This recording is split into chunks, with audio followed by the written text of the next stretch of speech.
আসলে শরীয়ত কি সেটা বুঝতে হবে। শরীয়ত আমার ভক্তবিন্দুরা আমার বাবা ডাকে, তাইলে বাবার সামনে সন্তানেরা বসবে থাকবে। আচ্ছা, আমরা দেখতে পারছি আপনার পাশে একজন ভক্ত রয়েছে, আপনার নারী।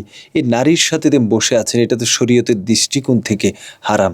আসলে শরীয়ত কি সেটা বুঝতে হবে। শরীয়ত আমাদের দেশের মধ্যে যেগুলো প্রচলিত করে ফেলছে এগুলা শরীয়ত না।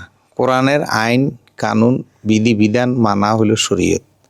তো কোরআনের আইনে কি বলছে, আল্লাহ রাসূল নিজেই সবক দিতেন, নারীদেরকে বুঝাইতেন। মসজিদের নববীর মধ্যে বিবি আয়েশার থেকে গান পর্যন্ত শুনেছেন।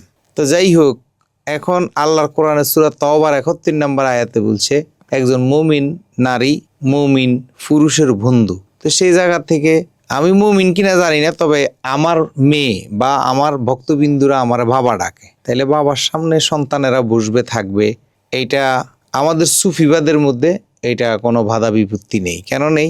একজন সুফি কখন হয়? যিনি তার নফসকে দমন করে একজন সত্যিকারের মানুষ হয়, তাকে সুফি বলা হয়। এইখান থেকে কোরআনের আইন অনুযায়ী এবং কি মক্কা মদিনায় নারী পুরুষ একসাথে আল্লাহুম্মা লাব্বাইক বলতেছে, নারী পুরুষ একসাথে সালাত আদায় করতেছে, নারী পুরুষ একসাথে সুমা দিতেছে আসওয়াদের মধ্যে, নারী পুরুষ একসাথে মুজদালিফার মধ্যে এক রাত্রি যাপন করে।